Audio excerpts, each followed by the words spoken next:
Welcome to the Online Success Journey Podcast, your opportunity to discover and learn from entrepreneurs like yourself. This is not your typical podcast, but a place where you can get the real story and find out how real people encounter speed bumps and detours, but journey through to find success. Now here's your host for the Online Success Journey Podcast, Patience. Welcome to Online Success Journey. This is episode 320. We have a wonderful guest for you today, so make sure to click to subscribe right now and ensure you'll never miss a journey. I post 1 to 2 episodes each week and each guest has a fascinating story to tell. Joining us today is Allan Ngo, the founder of Digital Solopreneur, an email marketing trainer and a consultant. His passion is to help coaches and courses creators boost sales, create lifelong customers using emails that people love to read and buy from. Hello, Allan. Hello, Patience. I'm excited to speak with you. Thank you for coming. My audience are excited to hear your story, but start by telling us one thing we are going to learn from you today that will help us on our journey to success. For me, it's all about the mindset, because when I started out doing online business, my biggest mistake, believe it or not, is calling myself a part-time entrepreneur, right? Because I'm doing this on the side while working full-time. But I realized that calling myself that is detrimental, because regardless of the time you spend on your business or in your work, you should always think of it full time, right? So even if I'm spending 2 hours on my leisure time to work on my side business, I should think of it as a full-time work, because if I do it that way, I won't find excuses, right? Because if I am short on time, I'll hire somebody else or I'll ask a friend to help me out. So I felt that, especially if people are doing their side hustles, is even don't allow time to dictate whether you're full-time or part-time. As long as you're doing something, you're always full-time doing that. So that's something that I would like to share with your audience as well. Wow. I can't wait to hear more about that. But let's get started with the basics. Can you tell my audience a little bit about your background, about what you did before you started your own business? Yeah, definitely. I actually finished accountancy. I'm a certified public accountant. But having said that, just before I applied for an auditing job, my best friend actually had me read Rich Dad Poor Dad by Robert Kiyosaki. And that kind of messed up my career plans, because it opened my mind to like other ways to make money. So from there, I went to corporate for a bit. We started a franchise business with the same friend who made me read the book. However, it was a bit too early for me, because we were fresh graduates back then and we really didn't know what we were doing. So I got burnt out doing both corporate and the franchise business. It's a restaurant.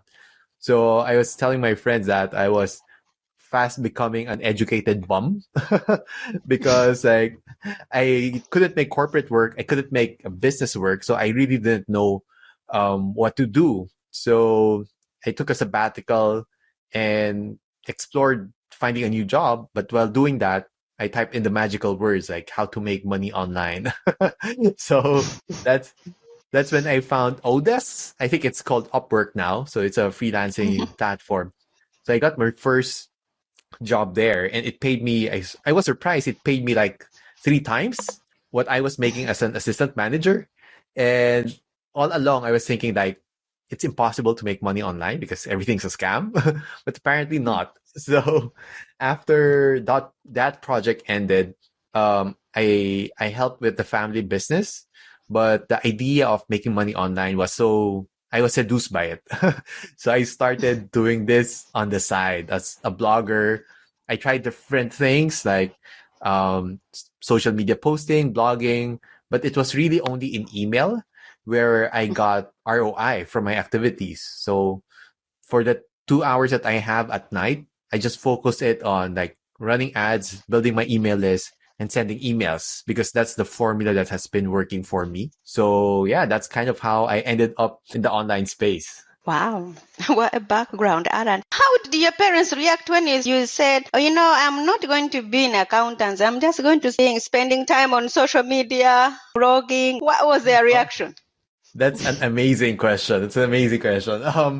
It wasn't super direct because like I'm from the Philippines, but we have Chinese ancestry. So usually I'm the eldest son, so I'm usually the one to take over the family business. And for a while I did as well. So I was doing this on the side. So I knew that they would, and like any parent would be very reluctant to just let go. If you pass the board exam, you were educated, to just do something that they don't understand is hard. So I was doing this on the side, and when I would make money, I would kind of tell them about it, and sometimes I would treat them for lunch on Sundays, so they know that okay, he's doing well. So we don't understand what he's doing, but he seems to know what he's doing. So it's a slow burn. It's a slow burn. So yeah, I don't know if until now they understand what I'm doing, but they kind of trust me to know what I've gotten myself into. What advice would you give for parents who are there and they have their children who are really educated and they decide to really like, that now, mom, I'm not really going to take this path. I am changing. I'm taking this path. What advice Right. would you give them? Right. Well, I think it's gonna evolve eventually. Like I'm also a dad. I have a 5-year-old turning 6. So if she tells me like she wants to become a YouTuber in the future, I kind of understand that there's a path like that now, right? So I guess for those in my generation, I think it's important to have proof of concept. You can't just quit if you're not making money at online. So if you can at least match your income, right? Match your income, save, practice like basic personal finance, like have a emergency fund saved up, so that you're confident that you can replace your income. And I think at the end of the day, parents want security for you, right? So if you can show them that you can be financially secure and have the skill to adapt if things fall apart, you have the resilience to kind of stand up for yourself and find another skill, another way to make money. I think that will give them that security. So yeah, that's something that I would suggest. And I would say that I'm lucky because although my parents are traditional as well, they have a good mix of being very traditionalist as well as being open still. So in my case, I am lucky in that sense. Why do you do what do you do? Right. Yeah, that's a great question. So first of all, I'll be completely honest. Of course, it was more for the lifestyle because our business was a mom and pop shop. About we sell fishing supplies.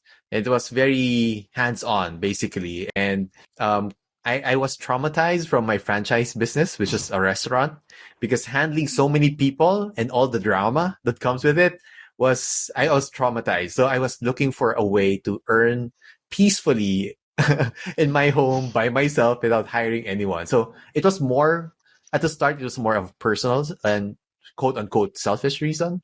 But over time, I've noticed that we serve like online coaches, course creators, and the way we see ourselves are change makers.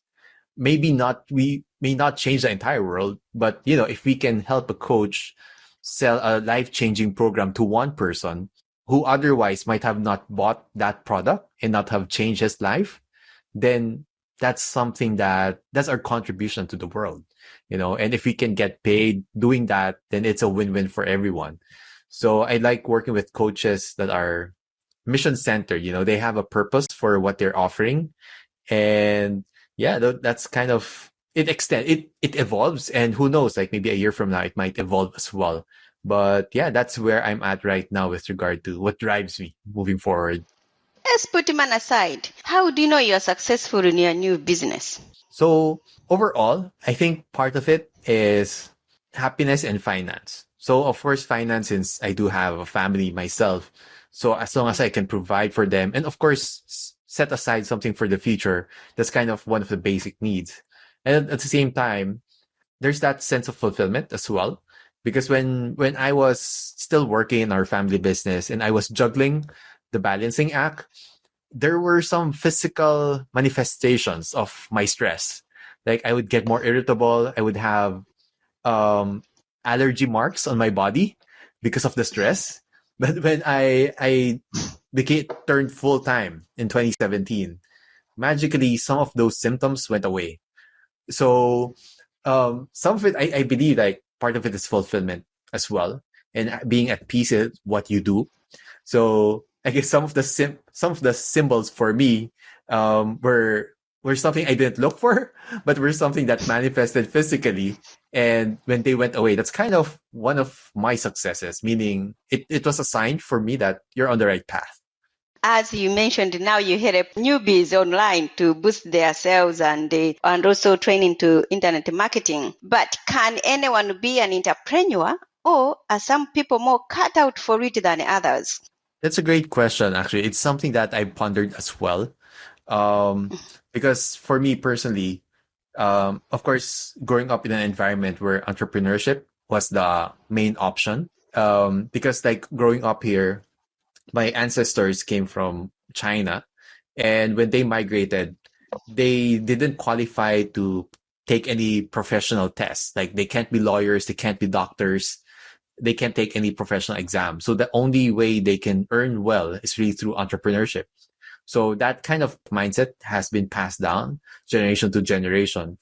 Having said that, so that's the environment I've grown up with. Having said that, I don't feel that I'm a natural entrepreneur. So that's why I talked about being an educated bum earlier, because I wasn't really wired to be a good employee, but I'm not yet really tough enough in my mind, basically, to do the traditional business route. So that's why I felt like I was an educated bum.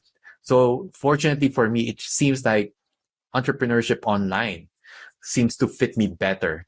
So, and I was lucky perhaps that I was born at this time because otherwise this option may not have been open. So for me, I can't say definitively if one can be made to become an entrepreneur. But having said that, at the end of the day, for me, what's important is you need to know how to make money by yourself, like not relying on a boss, not relying on somebody else. Because what if you're about to retire, or maybe you're in your 40s, you're already, say, comfortable, your lifestyle that's already akin to one that's of a high-end lifestyle, then you get caught, like in COVID, perhaps you lose your job. Then if you don't know how to earn money by yourself, then your future might be dictated by a newbie HR staff in a new company, and they will decide your future, right? So that can be very disheartening. So for me, whether or not you're going to be an entrepreneur, perhaps always have something, whether it's investing or stock market trading, right, that you can do, even if it's not entrepreneurship.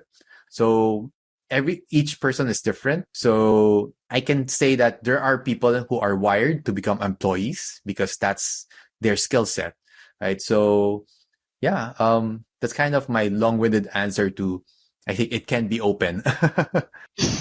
What is the most dangerous belief an entrepreneur can have?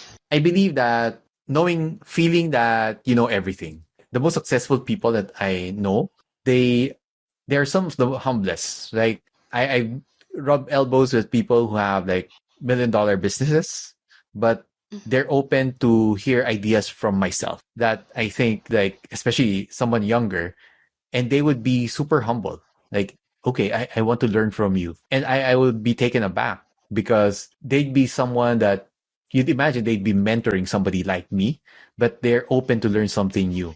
So I think if you're at a stage where you think you know everything, then that's the start of your decline. And that can be dangerous because you have no idea that you're slipping until it's too late. Tell my audience about the magic moment, the date suddenly all went right for you. It's a great question. I would say in terms of magic, this is a bit more crazy in terms of the story. Well, after I got married, my newlywed wife suffered an allergy from a medicine she was taking, right? And I had to rush her to the hospital. So we really took like the for better or worse part of our marriage vow very seriously. So so I took her to the hospital, and it was the first time she got confined. And since we were newly married, like I would stay with her 24/7 for how many days. then I asked my sister to bring my laptop with me. So when she was asleep or she's just resting, I was working on an affiliate launch um, during my break time. So I was writing an email campaign to sell a product. And eventually, by the time we were discharged from the hospital, I earned more from that affiliate campaign than the cost of the hospitalization. Right. So that was a crazy moment for me because when you think of hospitalization, it was a huge money drain. Right. But in that case, like I went home with more money than I came in with. Right. So that was kind of a moment for me that God was telling me like you're on the right path and you'll be taken care of. Just keep doing what you're doing. So that was a plot twist in my life. Wow. Thank you for sharing. Why do you say that we should consider the internet to be the biggest equalizer for folks living in the third world countries? Oh, wow. That's a great question. I think I believe that education, like pre-internet, like education is one of the best equalizer, especially within domestically. But all the more now that the internet is alive, I've been exposed to, especially in the Philippines, people who are getting high ticket deals that they otherwise wouldn't have gotten on a corporate level. They're serving clients worldwide, and it wouldn't have happened if the internet wasn't available, because the only path for us was to work abroad. There's actually a term for Filipinos who are working abroad, so it's called OFWs, overseas Filipino workers, and 10% of the country, if I'm not mistaken, is living abroad working. So I'm sure you have probably seen Filipinos where you are, because we're basically everywhere. So they say that like the Filipino is the biggest export of the country, the manpower. So that's the only way. So the internet allowed Filipinos to earn Western money, OFW money while they're in the country.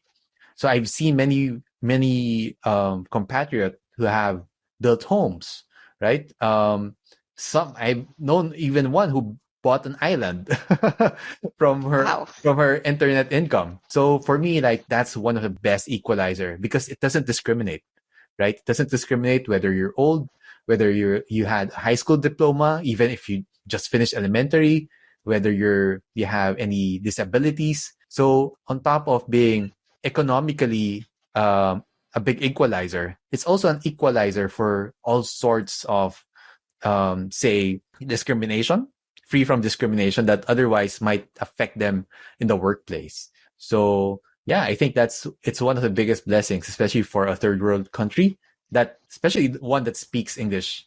What have you learned from business as a whole? I learned that it doesn't really care who you are. Doesn't care who you are. It doesn't look at your track record. It doesn't listen to your sob story. You have to provide value to the world, right? So if your offer doesn't convert, you can't just whine about it. The market has spoken. You have to do better, right? So it's objective. And at the same time, if you do something well, you'd be disproportionately rewarded. So, and it will teach you a lesson about humility. It will teach you a lesson about patience and the ups and downs, not to be too down when things don't go right and not be too high when things go your way, because there's always a factor of luck and things that you can control, basically, that would shape your results. So the important thing is just focus on the process, do what you do. And sometimes the results, just because you're ready to sell doesn't mean people are ready to buy. You just have to be consistent with it, right? So yeah, so that's kind of one of the lessons that I learned. If you could rerun the first year of your business, what would you definitely not do? Not do. That's amazing. Definitely I probably wouldn't have experimented with blogging, and it's focused specifically for email marketing right away.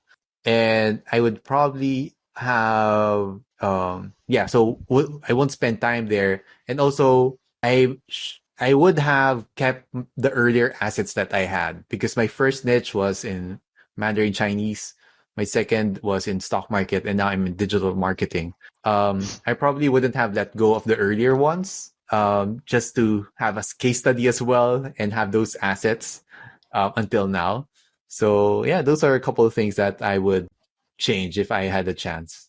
What grounds you? Failure, reality grounds me, especially family. I think it makes you, well, failure and setbacks kind of it's a push and pull.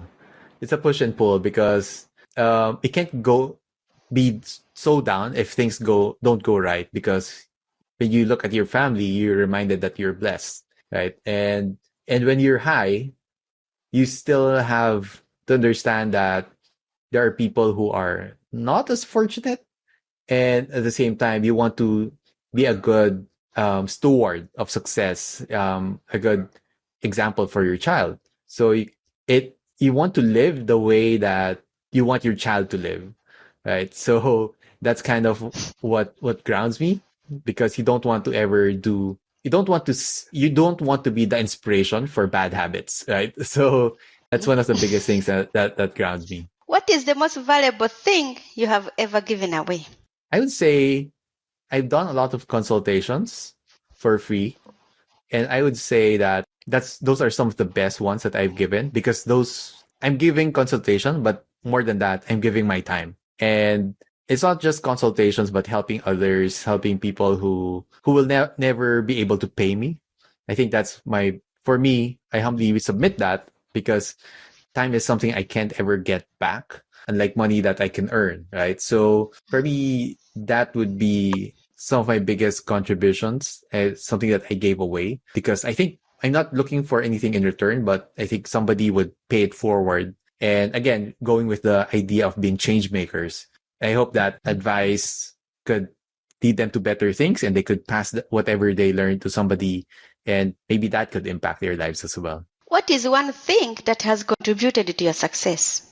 I would say the values that my parents instilled, that taught us as we were growing up, being humility, being grounded. Those are the things that I think I carry regardless of the type of work that I do. Being kind to others, and the ethics that comes along with it, because there have been opportunities in business where I felt something was shady, lucrative but shady. And I think it was those years growing up.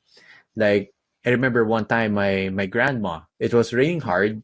We were going to school, like on a small van. And when she saw it was raining hard, people can't ride so locally we have this public vehicle called the jeepney, where they could take in like 16 passengers. None of those were passing by. And she asked the driver to pull over and shouted from the door, like, whoever is going to our school, like, they could hitch a ride with us. And that's something that I never forgot from my grandma. And there's a lot of examples like that. With my dad, during Christmas, he would go around, give away fruits so we have some, of course, homeless people nearby. And he would do that without telling anyone. He would just disappear with a bag of fruits and come back without it. Just doing the right thing because they felt they needed to do it without any fanfare. I think those actions are rooted in value, in ethics, in character.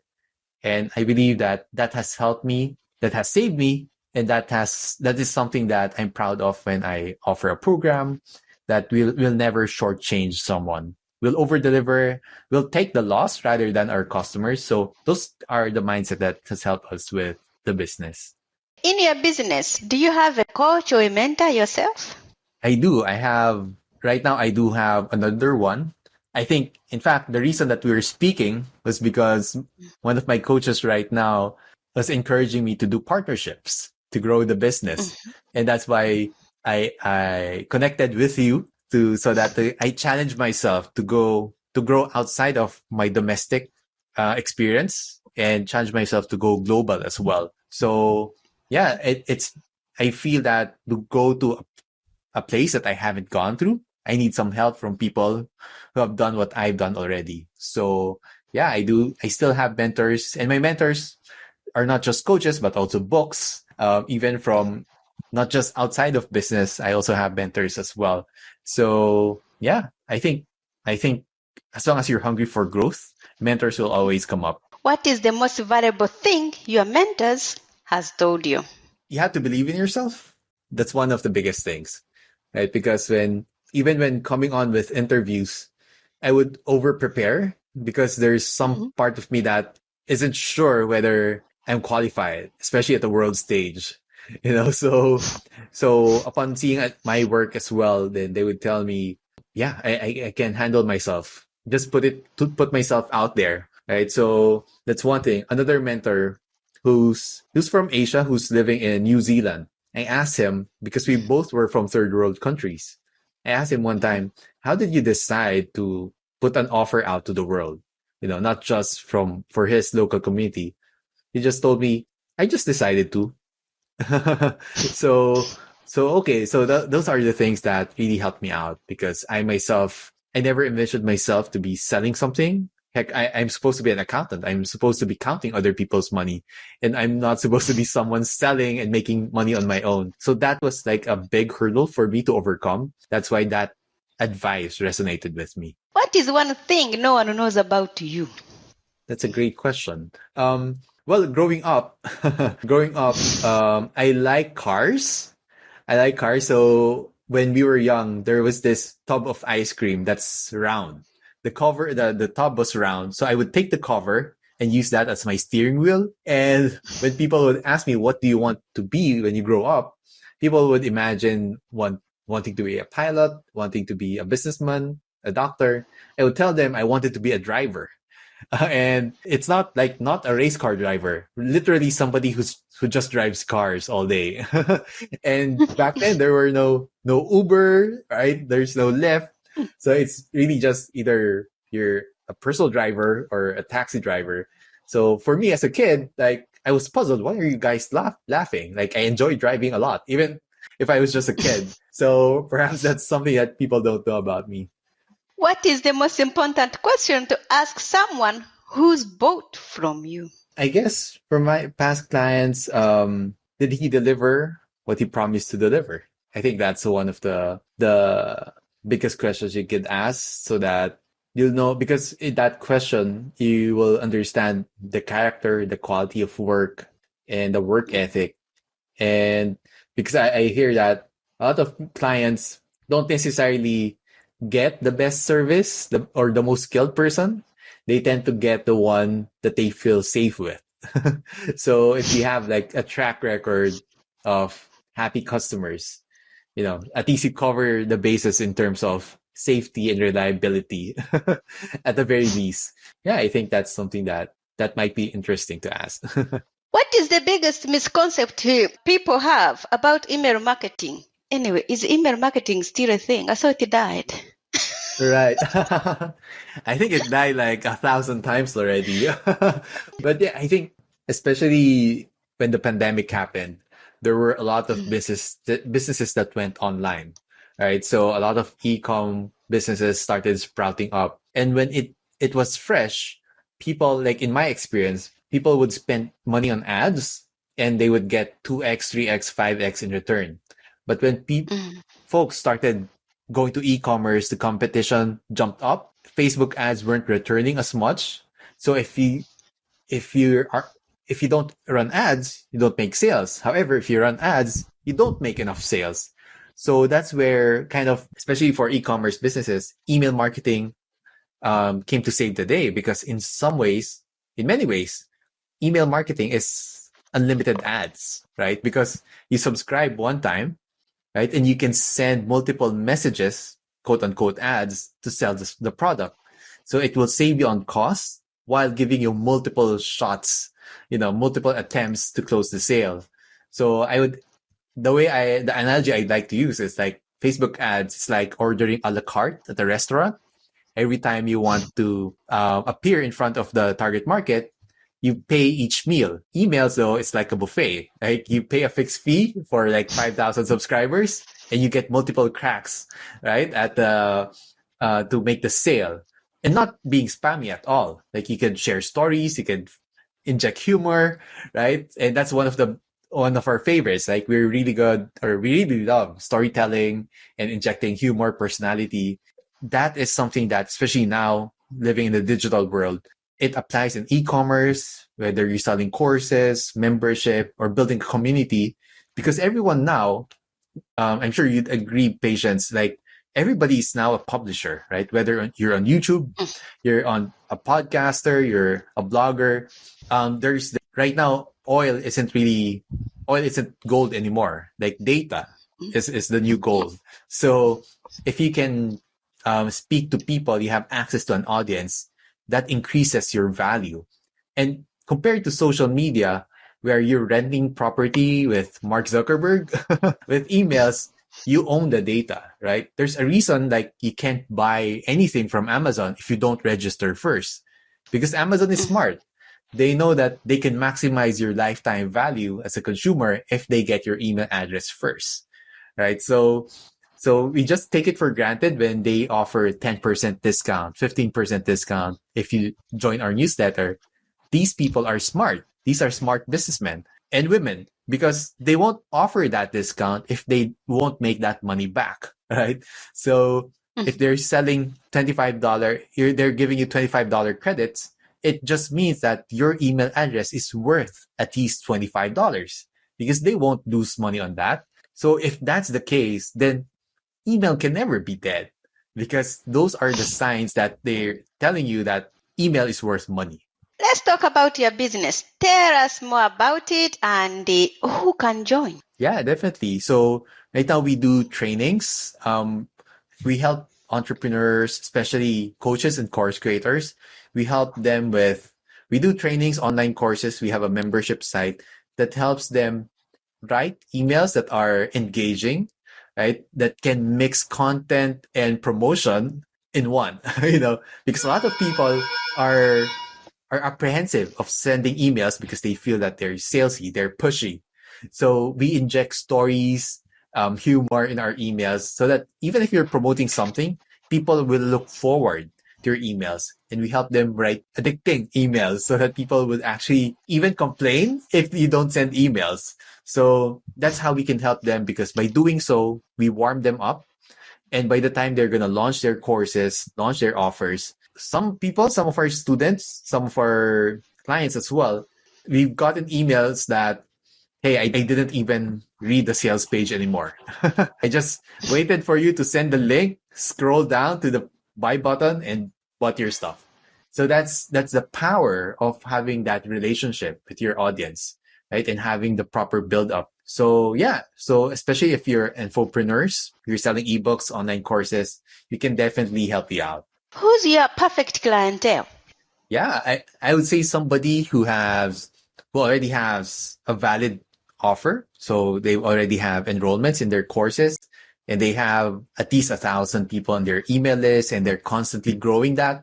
Those are the people that a perfect match for us, because we can help them scale. They could basically hand over the training to us, and maybe we can even work with some of them to personally do the emails for them. So those are the perfect match. And even if they do it in-house, our trainings can help them leverage, can tighten their email sequences, improve their wording. And we even throw some curveball emails to kind of surprise their readers, just in case they're sleeping. Like we did one for a client before. The subject line was banned. So they got a lot of responses. They thought that, why am I banned from your newsletter? And that you kind of see who are the people who care for your newsletter. And we throw that once in a while, so that because this is a relationship, right? Each email is a promise, and each email we want people to feel something. So it's not just telling them, we want them to feel understood. And I have this one friend, her name is Saraya Ordinario, and she's a relationship coach who turned into a marketer. And the way we see our email list and our clients' email list is each one of each number is a person, right? There's an overworked dad, a stressed out mom, or an insecure teen, right? We treat them like a human, because according to my friend Soraya, you can't seduce a number, right? You can't seduce a number. If you want to connect with them, you have to understand them, know their thoughts. And that's what we inject in our emails, that care, that empathy, so that people would look for our emails And yeah, I would even send a Sunday reflection email, which is me just sharing my realization. It's almost like a public journal. So even my last email, so I'm what they call like quote unquote a crackhead. So it's not something illegal, okay? I like watching chiropractic videos on YouTube, like where the chiropractors would crack necks. So I would send that on a Sunday, and I would get emails back telling me, "Hey, I just saw that video 2 days ago. Then you sent me this. I feel like I need to go to a chiropractor," something like that. Or they would share their own guilty pleasure, right? So they would listen to like K-pop and stuff. So we kind of open up that relationship, and I have people who have been on my list for well over 3 years, 5 years. Some of them I've seen personally, right? And that's one more thing, like with regard to email. Though our principle is we want to build a relationship with our subscribers, so much so that when we see them in person, by chance we see them in person, we won't be afraid to look them in the eye. Because there are some marketers who would, bash their churn and burn their email list, right? They just look at them as numbers to be turned into sales. For us, we build relationships. So the way we send emails, if I see them in person, I'd be proud to hold myself high, give them elbow tap because it's COVID. We can shake hands, but I'd be proud of what I did. So that's kind of what we teach and what we help our clients with. Where do we find this product and how can we connect with you? Oh, great. I actually prepared a GIF for your audience, patients. Oh, that's great. Yeah, we put together 45 of our favorite subject lines that you could use right away. Right, so it's been one of the favorites of our community. They can check that out at digitalsolopreneur.com/patience. So it's easy for them to remember. So yeah, they can check that out. We have, aside from the download, we'll also send you a link for a quiz that we have. So if you're sending out emails right now, we have a quiz that will help you discover the most expensive mistake you're making in your emails today. So you can sign up to that. Then we will send you a link with that quiz, and we'll give you a custom advice to help you tighten your email sequences. Are you on any social media platform? I am on Facebook. Mm-hmm. So you can just check me out, Allan Ngo. Right. We also have a Facebook group. It's Email Marketing Philippines. So if you want to check that out, we'd love to have you as well. I'm on LinkedIn as well. I'm most active with Facebook right now. I also have an Instagram, but I'm most present with Facebook since most of our audience is in there right now. Thank you. There will be more from Allan in a moment. If you are listening to this on a podcasting platform and you're encouraged by Allan's journey, please go to our website at onlinesuccessjourney.com. The site has tons of audio clips from hundreds of successful entrepreneurs' guests' journeys, all there to help you find a path to your own online success journey. The site offers exclusive members-only content, and you can join absolutely free and be part of this amazing online success community today. Check it out. That's onlinesuccessjourney.com. Now, Allan, I would love for you to share more with my audience if you're up for it. Sure. Thank you. Do you watch movies or read books? Watch movies. Tell us, what is your favorite movie that has some relevance to being an entrepreneur? That's a great question. For some reason, it's going to be weird, but it's one of the biggest for me was Train to Busan. So it's a zombie movie actually, but it kind of showed me like the fragility of life. And as a parent, the lead character there is a parent who got bitten, and his child was orphaned. In many ways, it's not really a business lesson in that sense, but it pushed me to kind of not dilly-dally and go for what I want. If your business was down to its last $100, how would you invest it?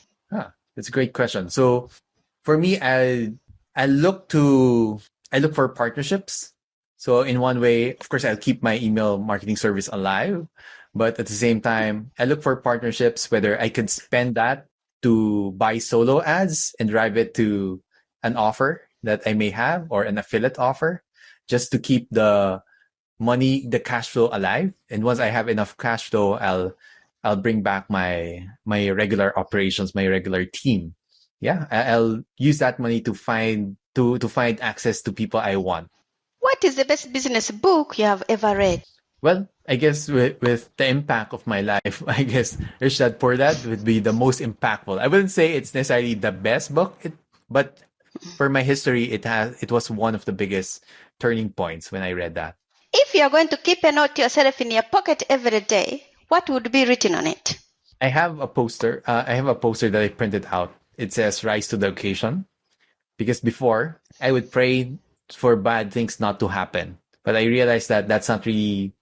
I don't have control with that, and bad things will always happen. But I pray that I have the ability to rise to any challenges that may come upon me. What is your next chapter?